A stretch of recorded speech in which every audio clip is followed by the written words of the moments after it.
And good evening, everybody. This is Rob Johnson with the Spotlight Media Network, coming to you from the Louisville Fire Department as we are getting ready for the Louisville City Council meeting here for January 20th, 2026. So we'll be getting things started here in just a few minutes, so sit back and enjoy. This is the Spotlight Media Network.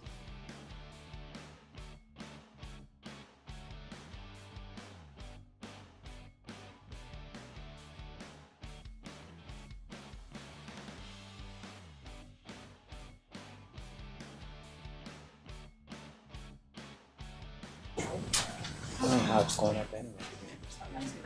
Yeah, well, that's true too. It seems to be all based on it.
I'm excited.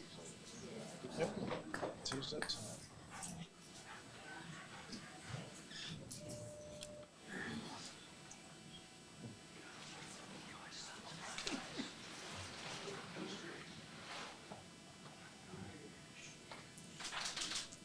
Okay, I have 6 o'clock. I'd like to welcome everyone to the Louisville City Council meeting on Tuesday, January 20th, 2026. I'd ask for approval of the January 20th meeting agenda. So moved. Second. Please bow your head for a moment of silent prayer.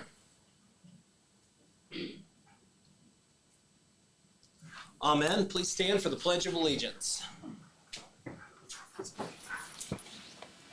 I pledge allegiance to the flag of the United States of America and to the republic for which it stands, one nation, under God, indivisible, with liberty and justice for all.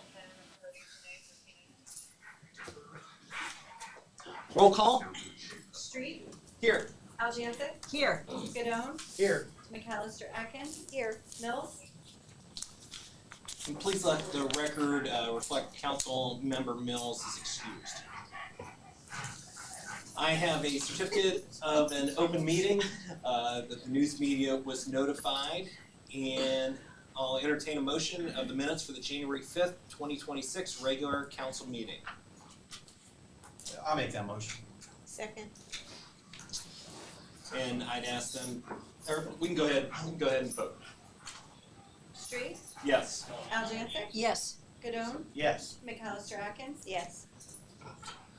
Okay, we have Mayor's Court report of receipts and disbursements for the month ending December 31st, 2025. I'd ask them to be accepted as presented. And we'll move on to the financial report of receipt and disbursements for the month ending December 31st, 2025. Go ahead, Matt. Thank you, Mayor. I just want to go over a couple of the highlights, this being the final finance report for the year 2025. Income taxes ended up coming in 3.4% above 2024, which is a little bit above what we expected, so that's very encouraging.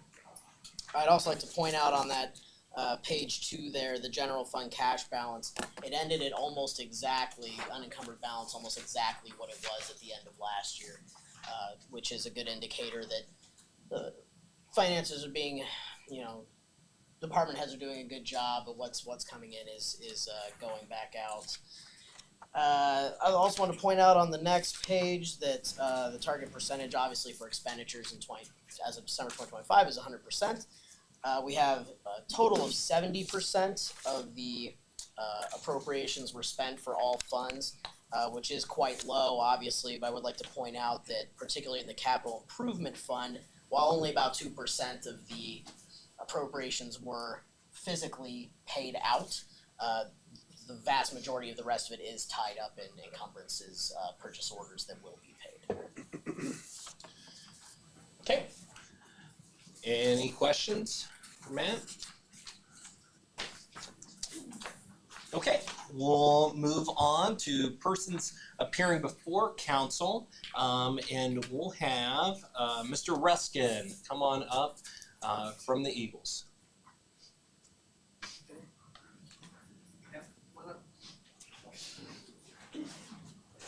Hello, Mayor. Hello. My name is Tom Ruskin. I'm an officer of the Louisville Eagles. Been there for 50 years. As the trustee Jeff Stover here, inside guard Mike Richmond, and our conductor Mike Rainey Branch. Over the years, past I've appeared here before the city of Louisville and present checks to the city for money we've raised throughout the whole year. Over this past year, we've raised over $200,000, and we've given almost that away in charities throughout the year to different organizations we've hosted. You have to get money from our Eagles, you have to have a 301 501c3, put an application in, and this year it's just a license. We got any money left over, we're about to give it to you. But tonight, Randy will take care of healthcare. That is for Mr. Miller here. Go to Randy. This is for K9? K9 unit. K9 unit. Thank you. 40 what? How much is that? $4,500? $2,000? This is 2,000. $2,000? Wow. Jeff, give it to the police chief. It's me. It's me. Thank you. What's your role? Mike, get back to the chief, fire chief. Here, I'm glad to present this to you, Chief, for doing such a wonderful job. Thank you, appreciate that, thank you. And also, I have a $1,000 check here for the Louisville fireworks display for the fall. All right. Great. I was told to give it to you, but I said, nah. There we go. Jeff, you have something to say? You know, just trustee here, he's. If you guys just don't know, just real briefly, the Eagles is a great organization. Like Tom said, we raised over $200,000 last year to give away to local charities. We try to keep all the money local within Stark County as much as possible. We do donate to some state charities and stuff too, but a lot of that comes from we have legal gaming devices in our facility, if I need to say that with all the law enforcement. But we have to donate either 25 or 50% of our profits from those, depending on how much money we make every year. So if you're not a member of the Eagles, well, I encourage you to stop up and ask around and become a member.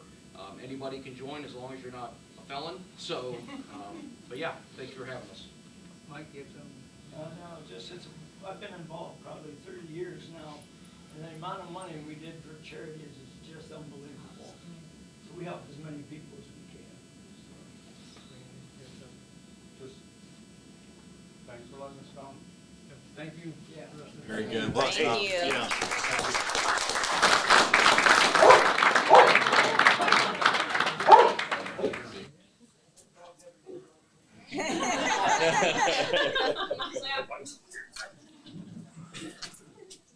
Yeah, on behalf of the city, thank you again for donations and everything you all do. So Yeah, I thought it was appropriate also that Mike was the one presenting the check to the fire chief. How many years were you in the business, Mike? 36. 36 years. Yeah, for the sake of Thank you. And ever since the Eagles has donated for her, ever since, what was it? They even donated the original heat alarm for the cruiser, all the equipment outfitting the cruiser, through the whole way, the whole 11 years. They've definitely supported her very well. very good. Thank you. And speaking of Sadie, we will move on to the retirement of our K-9 officer Sadie. So, Rachel, if you can come on up. All right. Officer Miller, Sadie, and anybody else wants to join. I have assistants. Come on, come on. Come on, Sadie. She wants to do something. I know, I know.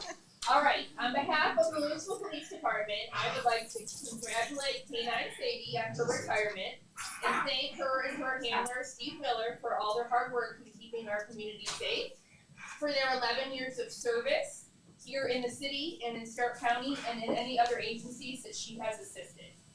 As recognition for your retirement, Sadie, we have a bag of treats for you. Okay? And Shelly in our department, we do that. So congratulations, Sadie.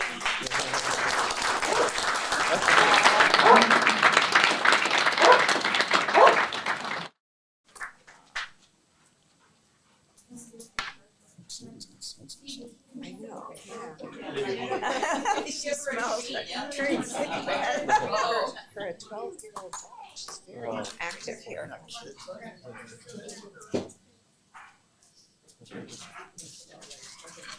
You sit.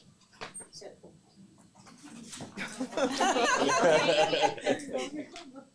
Go ahead, sit.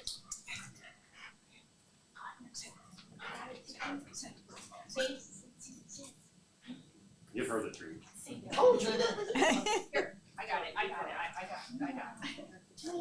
Oh, right here. It's a cookie. It's a cookie. Oh, that's good. Yeah, it's a cookie. All right.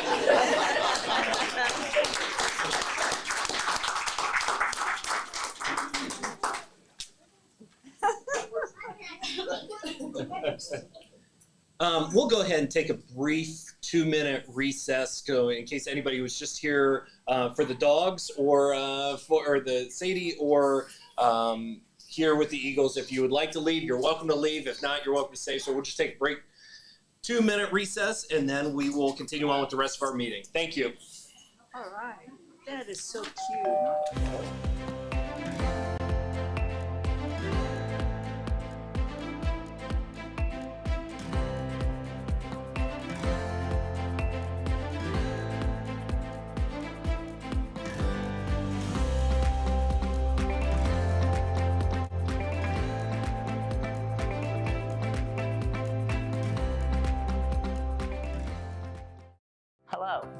Did you know that when you invest in your smile, you're investing back into your Stark County community? Welcome to Thomas Dental. My name's Tanya. I'm Dr. Mike's practice manager. Every day, we're investing back into our community. Here are just a few of our community efforts. Here at Thomas Dental, our mission is bringing smiles back to our community, one smile at a time.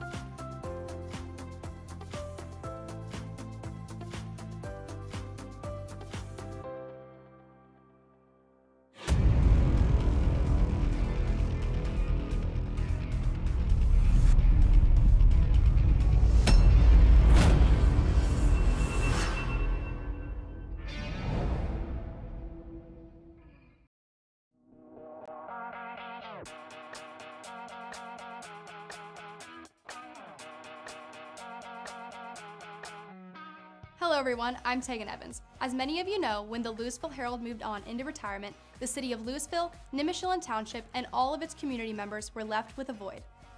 The community lost its ability to hear about local events, news, information, sports, and community projects. We lost the ability to come together for Louisville's betterment. Well, we have a solution for you, Spotlight Media Network.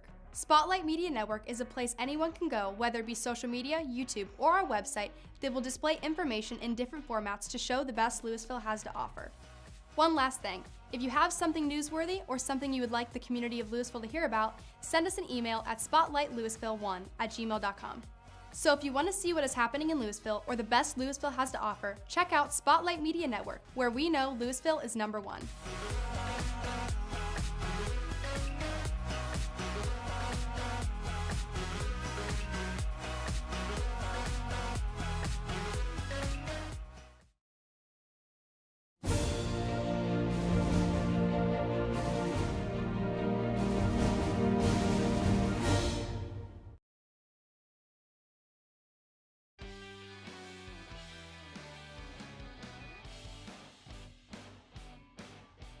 On with ordinance number 26-03. Being an ordinance authorizing the city manager to enter into an amended contract with CCI Commercial Construction, change order number 7 and number 8, for the second rebid Aljancic Park restroom renovation project. Original contract authorized by ordinance number 2549. I'll make the motion, we bring ordinance number 2603 to the table for its first reading. Second. All right, Mayor, this simply authorizes a couple of change orders with CCI Commercial Construction. There was a grounding wire that needed to be installed and a electrical circuit that needed to be replaced that we were unaware of at the start of the project. So this authorizes the change order, and the total cost is $2,562. We're of course asking for it by emergency so that the project does not get delayed. What is the estimated completion date on that project? Probably closer to mid-February. Okay. So they're just got a few checklist items. They're waiting on some extra pieces, parts. They're the partition walls for the bathrooms and stuff like that. They gotta get in. So once that's here, they'll install that and be done. Great. Any other questions? No. Okay, let's go ahead and vote. Street. Yes. Aljancic. Yes. Godone. Yes. McAllister Atkins. Yes. Okay, I'll make a motion, we suspend the rules to adopt ordinance number 26-03 by emergency. I'll second that motion. Go ahead and vote. Street. Yes. Aljancic. Yes. Godone. Yes. McAllister Atkins. Yes. Okay, please read it again. Being an ordinance authorizing the city manager to enter into an amended contract with CCI Commercial Construction, change order number 7 and number 8, for the second rebid Aljancic Park restroom renovation project. Original contract authorized by ordinance number 2549. I'll make the motion, we bring ordinance number 2603 to the table for emergency. Second. Street. Yes. Aljancic. Yes. Godone. Yes. McAllister Atkins. Yes. Okay, declare ordinance number 26-03 duly passed and enacted. We'll move along to ordinance number 26-04. Being an ordinance authorizing the city manager to enter into a purchase agreement with Sarshone Ford for the acquisition of a 2026 Ford F600 for the Public Works Department.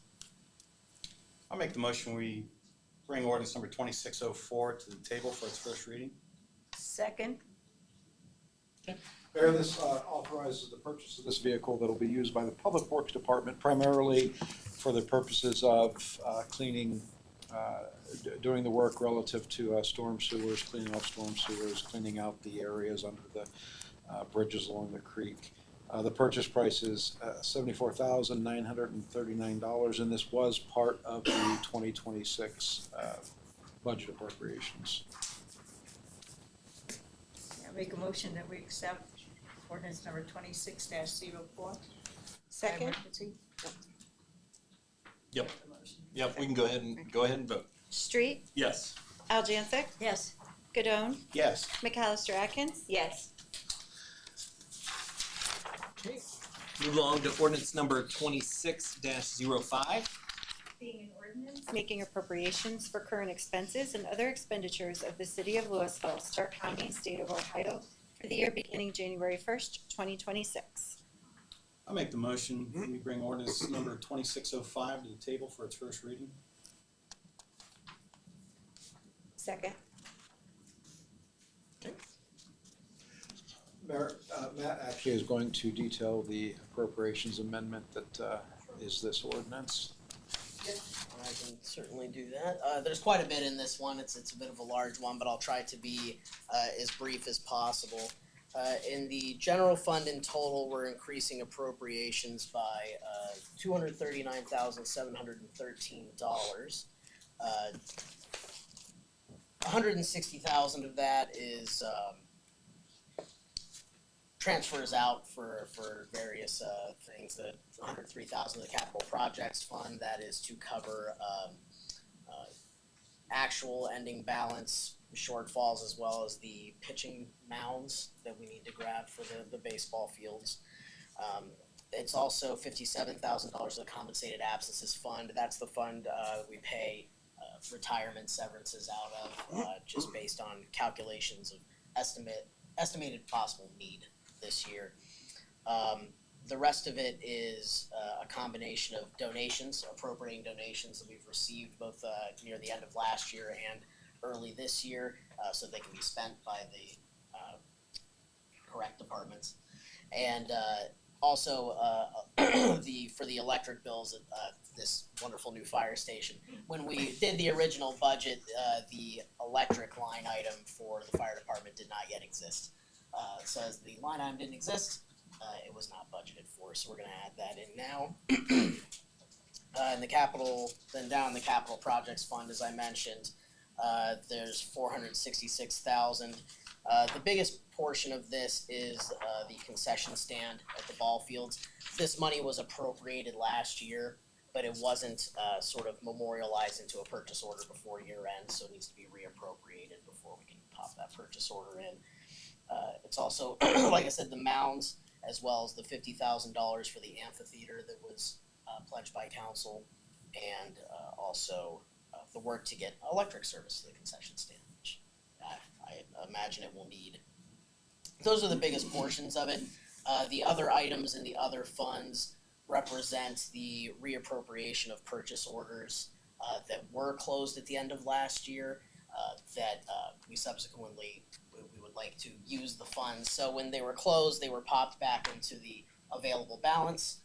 We're reappropriating them so we can pop them back into purchase orders as needed.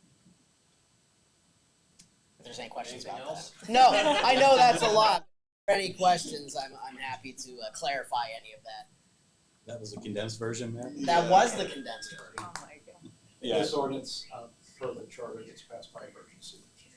Very good. Andy, I was just, and I know I sent you the email about the mounds. Just kind of describe that a little bit. And I didn't know in my head if that had something to do with their use as both a baseball and a softball field and some of the work that had to go into there.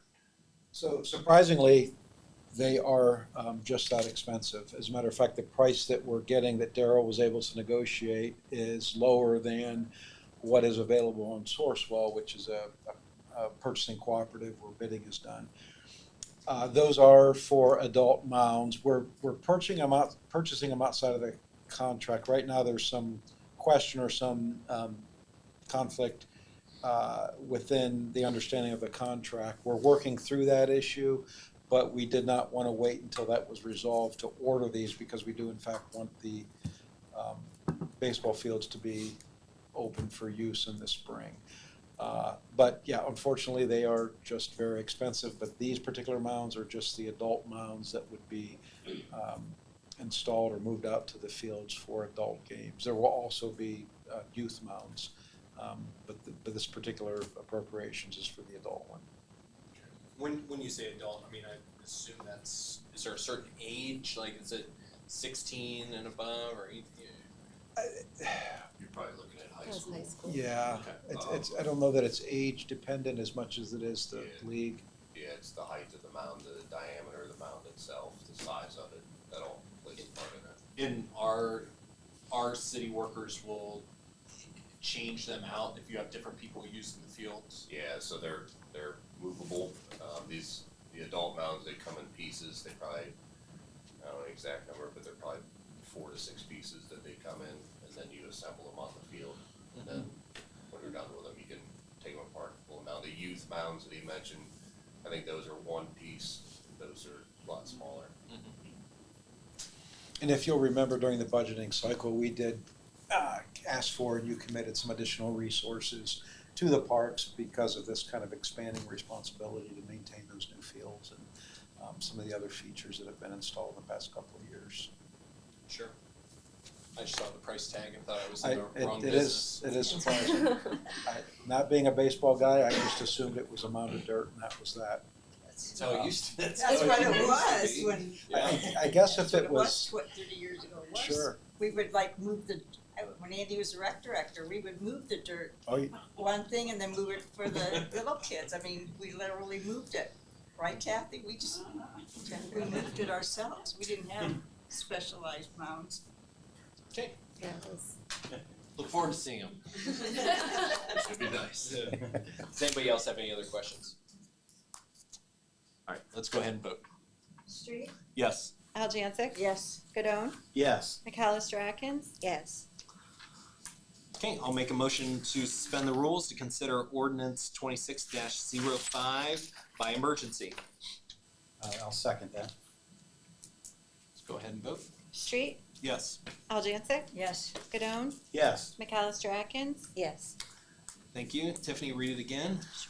Being an ordinance making appropriations for current expenses and other expenditures of the city of Louisville, Stark County, state of Ohio, for the year beginning January 1st, 2026. I'll make the motion, we bring ordinance number 2605 to the table, passed by emergency. Second. Street? Yes. Aljancic? Yes. Godone? Yes. McAllister Atkins? Yes. Declare ordinance number 26-05 duly passed and enacted. Move along to ordinance number 26-06.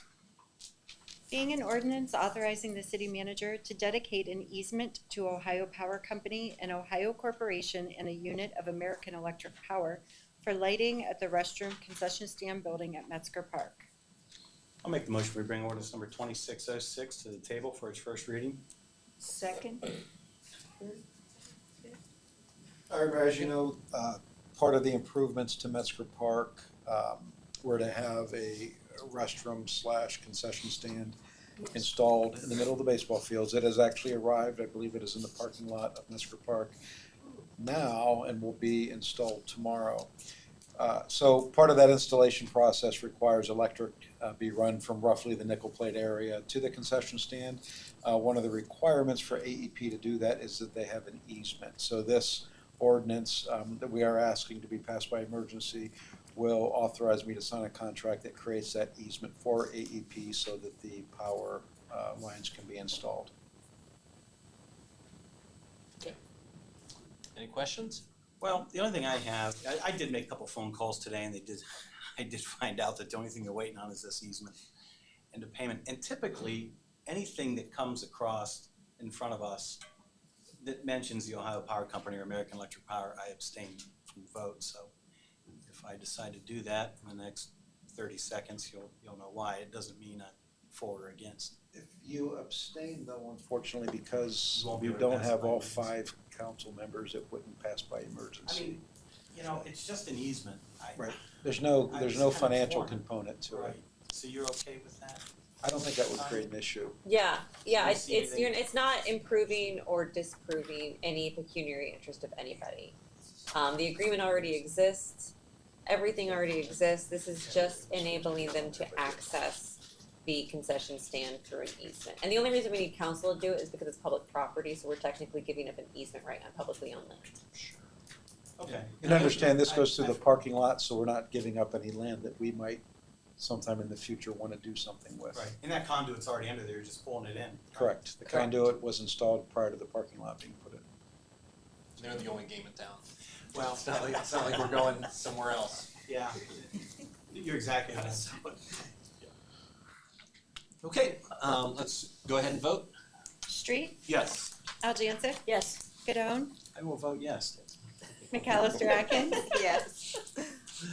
Okay, I'll make a motion, we suspend the rules to consider ordinance number 26-06. second. Street, Yes. Aljansic, Yes. Gadone, Yes. McAllister Atkins, Yes. Okay, please read it again. being an ordinance authorizing the city manager to dedicate an easement to Ohio Power Company, an Ohio corporation, and a unit of American Electric Power for lighting at the restroom concession stand building at Metzger Park. I make the motion, we accept ordinance number 26-06 by emergency. Second? Okay, let's vote. Street, Yes. Aljansic, Yes. Gadone, Yes. McAllister Atkins, Yes. Declare ordinance number 26-06 duly passed and enacted. Moving along to new business. Let's hear about this city hall renovation update. All right, Mayor, so before you have a packet that gives kind of an approximate rendering of the exterior of the building and then the interior schematic. I will say on the exterior rendering, the canopies that you see on the front of the building, that has since been removed because the ground, due to the pit that is there beside the building, won't support the weight of the canopy. So this is relatively accurate minus that canopy that you see on the front of the building.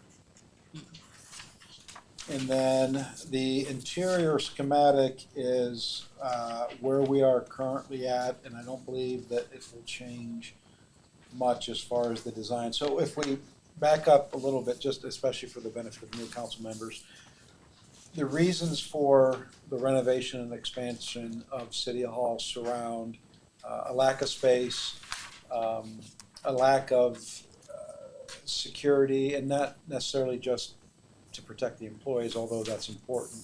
But any number of people can walk into the building pretty much at any point during business hours and go to the basement where records are kept, go other places. So to address that security issue, and then probably most importantly, to address the ADA issue. We are not and have not been ADA compliant in the building. So those are the three primary reasons that we kind of embarked on this process. We had a very rough estimate initially from the architects. As they got into the building and were able to see what they were dealing with, that just consistently went up. Right now, the estimate from the architects is $4 million. They are taking the existing plan, they're going to forward it to the estimators who will be able to give us a more concrete price. Typically, it doesn't vary much from what the architect says. We should have that in a couple of weeks. Again, it is more than what we anticipated, but we are able to find the funds. If you'll remember, council to date has set aside roughly $2 million for the project. Given the carryover and the revenues above the projection that Matt referenced earlier, between those two, we have roughly another $1 million. It looks like, and we won't know till the project closes out at the end of the month, but it looks like we're gonna have roughly $450,000 available to us, left over from the fire department construction. And then we have about $250,000 tied up in the amphitheater purchase order, which we will be reimbursed for. And then Matt and I have identified some other areas where we may be able to draw some funds from for the project.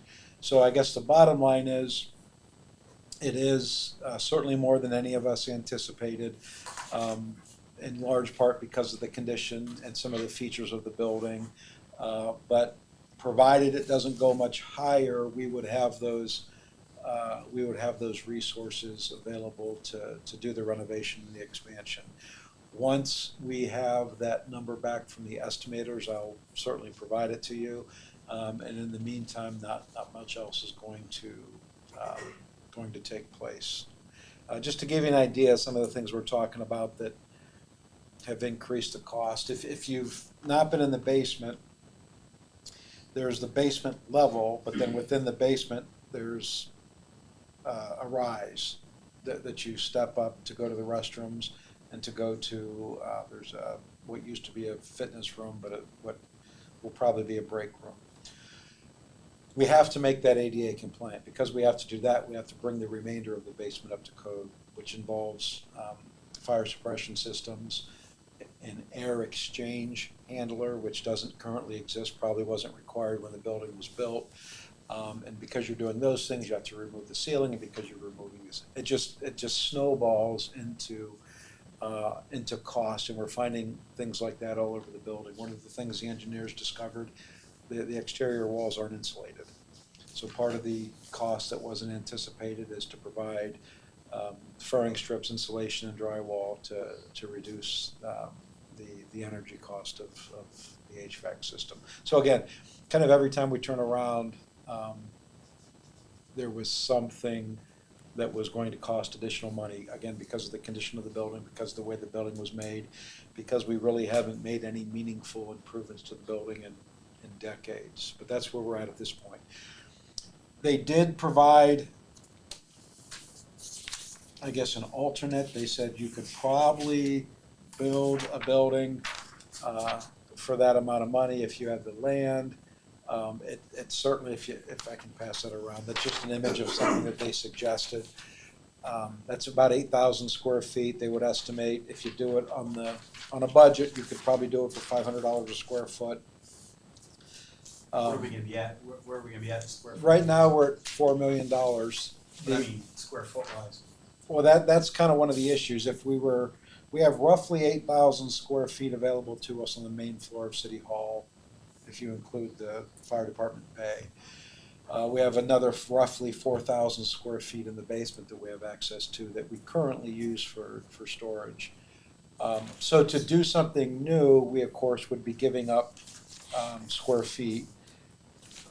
I have to believe, just based on going through the process of building this building, 4 million would pretty quickly turn into more than that. And then we're left with the issue of what to do with the old building. We would still be responsible for the asbestos removal, and if we weren't able to sell the building, likely raising it, or otherwise we would be guilty of what some of the other property owners historically have been guilty of leaving an empty building in poor repair. So to me, it seems that the most logical thing is to continue on the course that we're on, which is the renovation and the expansion of the existing building. But that's not the only option. They did float an option for a new building. It just raises a lot of questions if we were to do that. Not the least of which is, where would we build it? So that's where we're at in the process. You gonna be able to operate during this construction? Well, because of what we learned about the asbestos, which is wrapped around all of the HVAC duct system, we're pretty certain that we would have to leave the building. We've already talked about some alternative workspaces, so I don't think that would be a problem. And quite frankly, it probably would be less expensive if we left the building, because then the contractors wouldn't have to make concessions and work around us being in the building. But that's where we're at. Yeah, for years, our number one concern was the fire station and getting that taken care of. But I think City Hall is pretty clearly number two, which is now number one on the list. And I just know personally, I mean, if it's a matter of tightening the belt for 1 year and having nothing extra and getting this paid for and not taking out any loans to do it, I'd much rather go with that option. Not to mention then we would have a renovated building that was an asset to downtown there. And this isn't, I think years ago, I mean, we had a plan that was presented on the green space that was a fire station, city hall combo with apartments and retail space and crazy. And we killed it.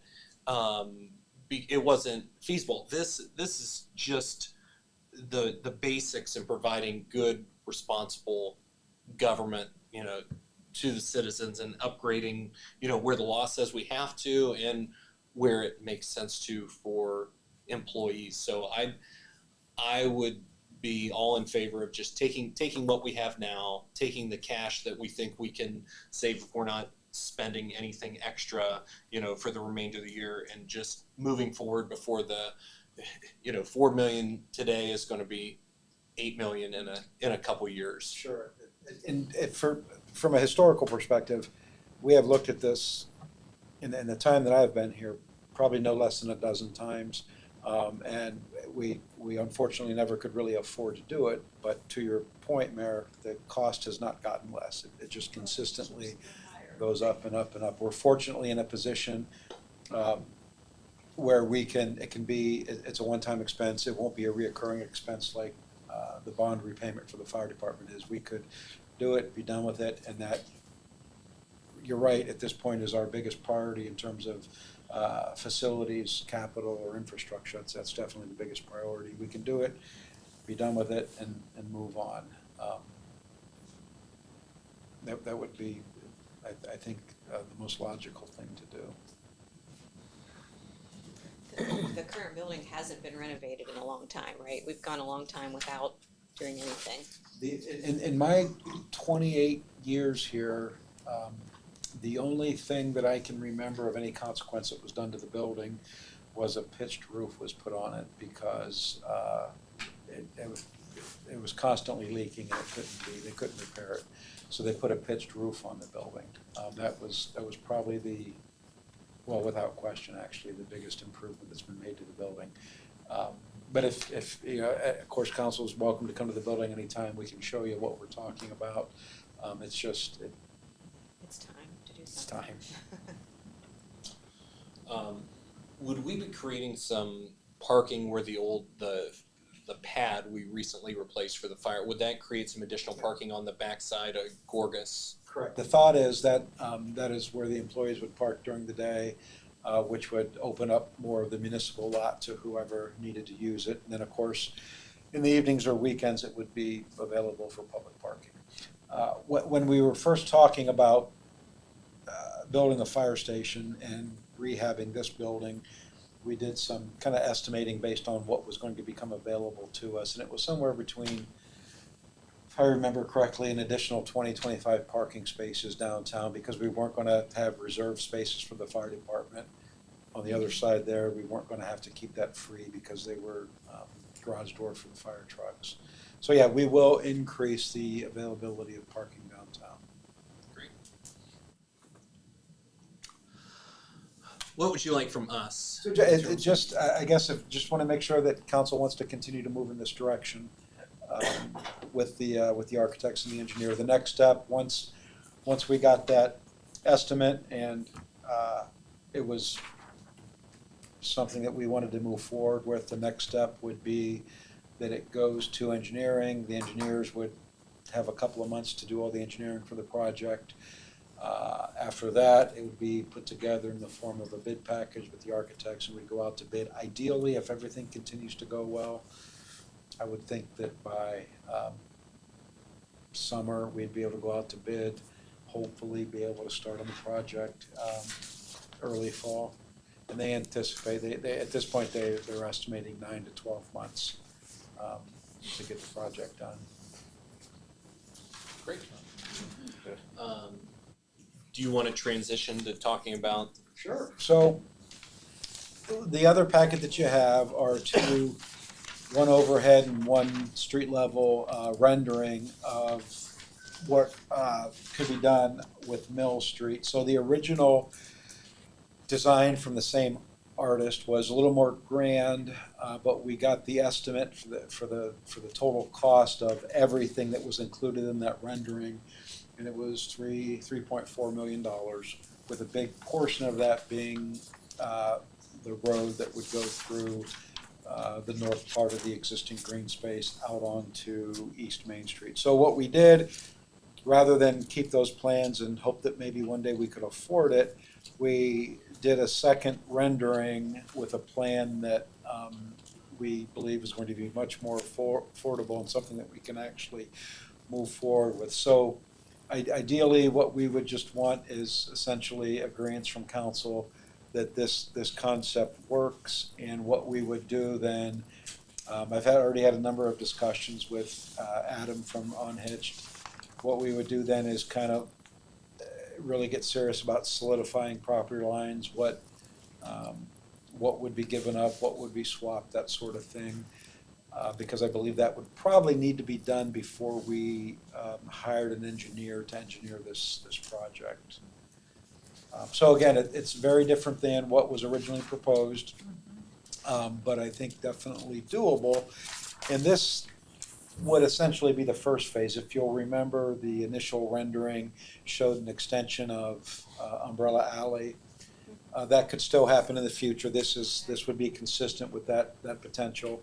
And then some areas where food trucks could service the green space. That could be part of this phase. It could be a separate phase. It'll just depend on what the cost comes in at. But this, when I say this kind of accomplishes the same goals, it provides that kind of destination area downtown that so many people have talked about wanting to have. This particular rendering has fire pits, gas fire pits, to where if you wanted, to go downtown to have a drink in the summer, you could get a drink from one of the Dora establishments, go to this, what I would, I guess, call a public patio, have a fire, you can have entertainment in that area, you could, there's just a lot of options to draw people downtown, which I believe is the ultimate goal of this.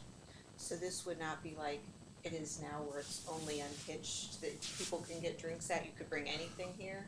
Right, so currently there's the area that Unhitched has that you have to be a patron of Unhitched to use, and then the area a little further north is a public area. So what you're seeing here would effectively be the public area, and the intention of Adam is to, if we're able to vacate the street, and we think we've already addressed the easements and the utility issues, but that he would build out like a three-season type from the existing building that would be the equivalent of what he does now, that only patrons of Unhitched use, if that makes sense. Yeah, gotcha. And then it doesn't go up farther, all the green space, the rest of it right now is gonna stay as it is for fields? Correct. This particular rendering would go right up to the property of the law office there, but the green space would, in this concept, would be untouched by development. Yeah. Again, doesn't mean that it can't happen later. Doesn't mean that we don't have options for doing different things on the green space. But this particular concept doesn't encroach on the green space. Do we think that the money we have set aside for this project, this would be within that budget, or we're not sure? We think, based on looking at the estimate that did exist, in this particular concept, you don't have to build a road. Really, the biggest expense would be in the surface of what would be the community area in the front, and installing whatever features we wanted to install. A lot of the infrastructure, in a sense, for this concept already exists. The parking lot's already there. We would just be reconfiguring it and changing the way that it's used. So, like the bricks, like in Umbrella Alley, was it Todd Pugh or something did that? So yeah, Todd Pugh, there would be a lot of options for the surface. Again, this was just the conceptual rendering. It could be stamped concrete, it could be brick, it could be Okay. a wide variety of things. I think that would probably come down to a cost issue. Looks nice. But it's difficult to move forward to that point until we have an agreed upon concept. It'd be a good asset for If we were to Second move Friday. forward to the next step,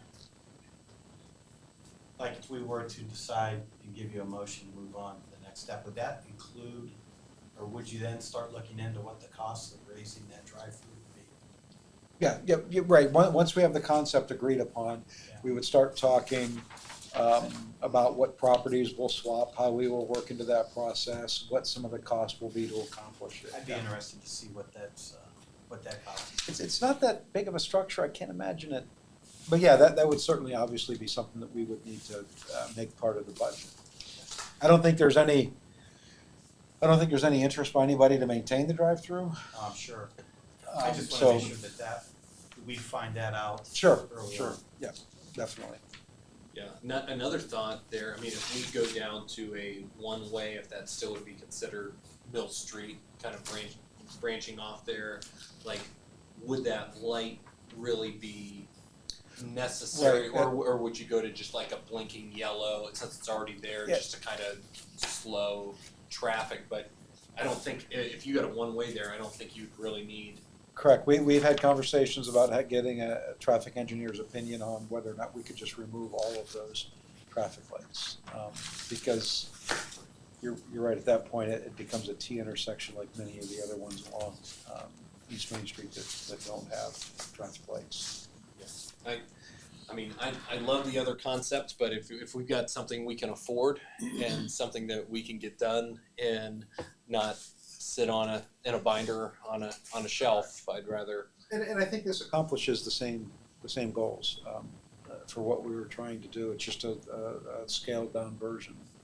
Yeah, it definitely, it adds parking and it beautifies that space and Right. it extends downtown. Right. So. I mean, if you can imagine a downtown where this is done and the improvements, the list of improvements that I set you, if those get accomplished, it would be a very different downtown than what it is today. Sure, and on top of what the post office will hopefully look like Correct. in a year or two. Right, exactly. Maybe we should just do it just to get rid of that light. It's the electric, it's what we pay AEPs, that's a problem. I'll abstain from an answer on that. Okay, yeah, I'm good with this, moving forward with this design. Can that be one motion for both of these? Sure. Okay with that? I'd make a motion that we move to the next phase for the green space and the rendition of City Hall. Second that. Okay. Street, Yes. Aljansic, Yes. Godone, Yes. McAllister Atkins. Yes. Okay, that's all I have. And I have one more thing, Mayor, if you have a okay, second. no, So all the time you need. if you'll remember our conversations after we kind of received a lot of complaints about the noise and the activity in Metzger Park because of the hunted forest. Yes. The mayor and I spoke about finding a new location. What kind of came to the surface was the fact that since the recycling center does not exist on North Chapel anymore, it essentially kind of frees that area up. The people who partner with the chamber to put on that haunted forest went out and looked at it. They think it can work. We did talk with the insurance company. They don't have any issues with it. So the thought was to address the complaints that we were getting from the residents in the condo association, which I think, I mean, I don't think any of us would have wanted to live through that. But to address those complaints and to continue what has, I think, become a pretty popular event in the fall, we're proposing that we move that to the area that the recycling center was in. And Is let it them big enough continue. for all their stations? It is, it's actually, I believe it's 4 acres, it's plenty big enough.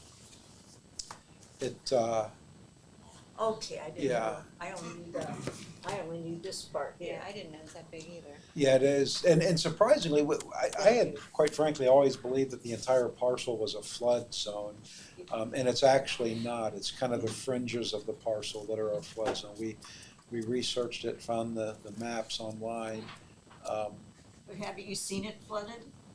Oh, it's definitely flooded, oh, yeah. Have you actually seen it flooded? Oh, Can you go across the tracks, cause it's so Yeah, flooded? even if you'll remember the flood of '03, Oh, yeah. the entire area was underwater. So maybe we'll, Well, and I thought that was years ago, I think it was when Larry was talking about with Carter Lumber and would they be willing to move closer to 62 and I thought it had something to do with that land too, where they're like, well, we already have this invested, we don't want to spend the money to move, and you know it's not sitting in a great spot right now, like they were just going to wait it out. and we're hoping, of course, that the work that we're currently doing relative to the Army Corps of Engineers report and mitigation of flooding will have a big impact.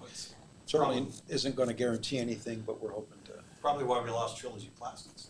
That they did flood net, yes, we lost a couple of businesses because of that. Yeah, Betty Cowles was flooded how many times there Right. with their antique shop. Right, the plaza that was, pretty bad. Yeah, which is really why this all went down, was for that FEMA, right? So if we were to do something like this, is this something that we could contact Carter Lumber on? Because I would imagine they're probably gonna get hit with some parking. Yes, that was, the conversation I had with Pearson Duvall, who operates the LLC that partners with the chamber, is going to contact him.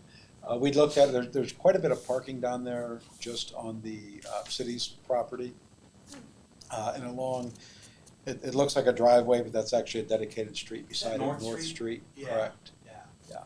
So if, is that where, did he give you any kind of an idea of where this path would go yet? It would, so, again, this is very preliminary, but the entry would be on the north end of where the recycling bins were, or the north end of that moon kind of shaped drive. And then the exit would be on the south end, and it would just kind of. Just loop around, but it would stay within that area, or like back behind the bins? Yes, it would stay in the wooded area. I mean, he could really even make it longer there if you. Oh, it has a lot more options than what the wooded area at Minster Park did, certainly. Yeah. And we measured the residents that are closest to it, which is actually only on one side, are considerably further away than what the condos were up at Minster Park. So if we're going to, continue with it, this certainly is a good solution to some of the issues that we had. May not be perfect, I don't know, but it certainly will address some of the biggest concerns. Rachel, if you tell you guys that if I you say white Colorado over there, it's just me looking through the woods. I'm gonna go look at it too now, because I'm interested. Once it's a little warmer. Yeah. It would be nice as a city. It's like you want to say yes when you can and no when you have to, and I mean I understood from those residents and walking in the woods. I mean I 100% understood that I would not want that or the woods to be inaccessible. In the fall, which you could argue is the prettiest time of the year that you want to be out there. And so if we can do it in an area that really nobody's close, it's not an area that's going to affect anything else. Like I want the people to come in. I want it to continue to be successful, and I just think this is a much better spot to make that happen. And so you're aware, we do require them to provide liability insurance. They sign indemnification agreements so that they can't come after the city for any reason if something were to go wrong. And the chamber also provides us with insurance that covers that. So we're well protected with respect to any kind of liability that would arise out of it. Okay. Yep. I'm good with that. Okay. I believe that was all I had. Oh, I'm sorry, there was one other issue. And it's really more, I guess more for informational purposes, the trees and the Stone Bridge allotment. If you saw the images I sent, you can clearly see where they're causing considerable upheaving of the sidewalks.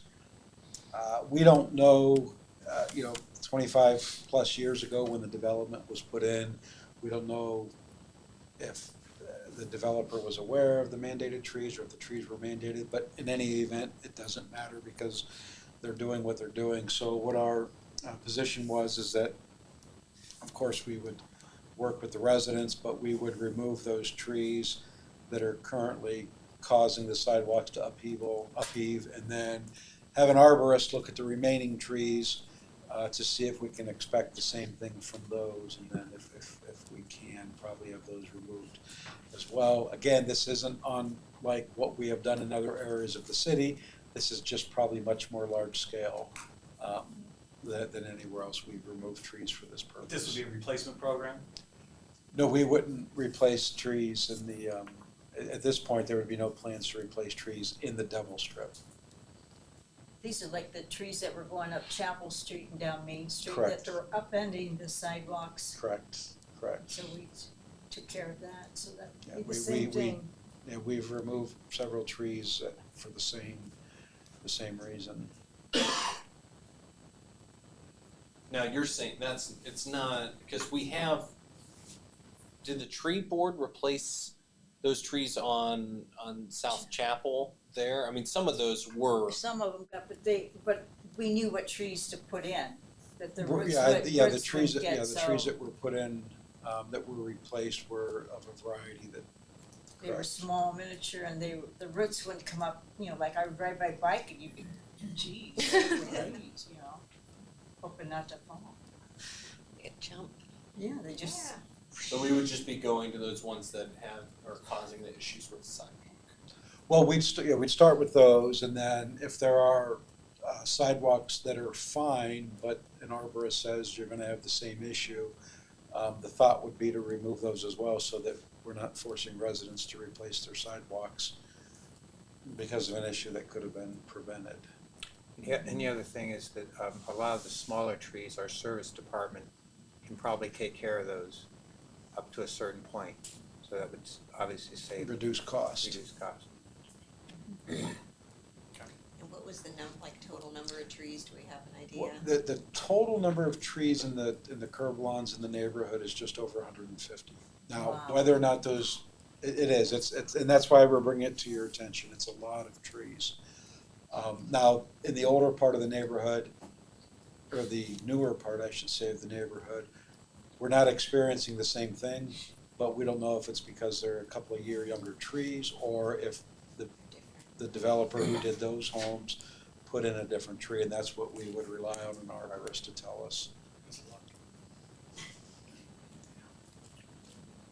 Well, the key is, I know we talked about the sidewalk program a few months ago, but the key is to be preventative on this, and because in the long run, it's gonna save the city money, it's gonna save the homeowner money, because eventually those sidewalks are gonna be.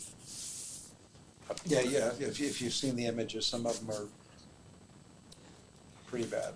Yeah, the entrance coming in is going to look very different. And that's the unfortunate part, because it is, if you didn't look at the sidewalks and only looked at the trees, it's a nice environment. So was East Main before, Right. Before we had to remove some of those trees. Is what it is. So, and we'll certainly, work with the residents and make them aware, and I guess for the ones that are opposed to it, make them aware of the consequences of, in terms of cost of if the trees aren't removed and the sidewalks have to be replaced. But yeah, we'll start obviously with the worst areas and move from there. And I have no more good news. That is it. Are you sure? I think that's enough for them. Thank you, Andy. Okay. If I make it, department reports, it's not on the agenda, are people We can prepared? go around the room now. Okay, all right, very good. Rod? Yeah, thank you, Mayor. The end of the year, if you remember, we had quite a few fires there the last little bit, and it really increased our fire loss. Big ones. Yeah, the ATI was the biggest one, so that was a pretty good loss, at about $450,000 loss to that building. So that increased our total for the year, which was bad news, but can't help that. So beginning of the year, though, we started out slow, and hopefully it will stay that way. But other than that, everything's running good. You guys at the one at Sacred Heart too? We were at Sacred Heart. We were up on North 44. We were in East Canton that night at 3 a.m. for a commercial fire inside a commercial building. It was on the auto accident fire, the gentleman that had passed in that, and then ATI fire. Yeah, so we had 30 hours, we was in 5 fires. Wow. Okay, Dave? Mayor, council, I know some of the newer council members, back in July, I believe it was sometime back in July, the CIC changed their program on the building enhancement program, upped it to $15,000 over a 5-year period, so you have 5 years to spend $15,000 where it was $7,500 before. We do have quotes right now. There are 5 buildings downtown that we have quotes. We don't have actual applications from them yet, but we do have quotes for five buildings to be worked on. And then there's a couple others that are being worked on. So I imagine most of those buildings they'll be using this program. That's what they're for. I think it's a benefit to the city and to those businesses and property owners. So we're kind of excited that we think there's going to be some in the spring, some additional construction going on downtown. How many owners among those 5 buildings, Dave? 2. Yeah. And CNC, what's the current fund balance or approximate current fund balance? I believe, and Matt, I think it's about $145,000, somewhere in that ballpark for the CIC. Yeah, I just found as I reported it, it's somewhere in that ballpark with I think roughly 33,000 of it right now dedicated, reserved for that program. Great. So we're not close to touching certain. No, we're good. No, I think it would be. More property owners are welcome to apply. Is the message Right. we're going to Absolutely. I think it'd be a fortunate thing if we came back and said that it was all exhausted because there were that many improvements. I mean, if these improvements are done downtown next year, it's really going to, especially with the other benefit of the alley, it's really going to make the downtown look a lot better, to be honest with you. What's that money sitting in at? So we have 2 accounts with First Commonwealth for the CIC. There's a sort of a money market account with a higher interest rate, and then the base checking account. Right on. Okay. All right. Daryl? Thank you. Most everything I had is already covered tonight. Our 2 big focus items that we have is snow and the weather. We're same song, different verse, I guess. I'm out there bet on that. And then concession stand will be here tomorrow. Getting the parks ready. We want to get a head start on all the projects for the parks for the springtime. So that's our focus right now. But yeah, that's about it. Great. And when can people expect that, project to wrap up or should it be able to be used in the spring? Are you talking the ball field specifically? Mm-hmm. Yeah, I mean our goal is that we want those fields ready to go for spring ball the moment the weather gets decent. There's some things that the dugouts are on order. They'll be here. We'll probably be wrapping that stuff up as far as installation goes springtime. So to give you an exact date, I don't have one of those, but we played without dugouts. I think the fields will still it'll work. be so Old time. Yeah. We have some things going up. The building we talked about was part of the budget this year to get a maintenance building out there to house all the equipment and stuff that we're going to use. So we might be doing some odds and ends like that out there to finish things up. But the ball fields will be playable by the time the weather breaks. In were things all said, I know the city's website was down in January, just in terms of field reservations between I know we had a travel organization based in Louisville as well as the Louisville Baseball Association. Was everything worked out with that? We have a parks meeting tomorrow night, and we're going to try to make sure we got everybody on the same page. So, just trying to make sure, like you said, that everybody's getting a fair chance. All the Louisville organizations are getting a fair chance at all the fields. Obviously with the new fields and stuff to be more available, but we also want to make sure that everybody has an equal opportunity to do that. Sure. So you have figured out tomorrow night. I will. It's a matter of, what everybody else thinks. But yeah, in my head, I've got it all figured out. Very good. All right, Rachel. We received a donation from the Rotary last Wednesday, so thank you for our Fishing with Cops program. Steve Miller picked that up for us. And then we also were funded for our federal grant was received for 2026 that helps pay for our domestic violence officer. So all good news over here. Yes. Yeah. Very good. Anything else, Matt? No, I think I've regaled you. Finance office, we've been doing a lot of work. All the finance staff deserve a lot of kudos for their hard work, and we're open for business for 2026. That's the most important thing, I think, for everyone. All right. Anything else for the good of the order? I said we should thank Daryl of the streets. Remember when we went to the Martin Oh Luther my King gosh. thing? Yeah. And they said all the streets were so bad and schools were off, and we just wrote that Louisville streets were awesome. Yeah. It is funny when schools are closed and I look out my window and it always looks good. Always looks good no matter what. Thank you. All right. We will see everybody in February. The meeting's adjourned.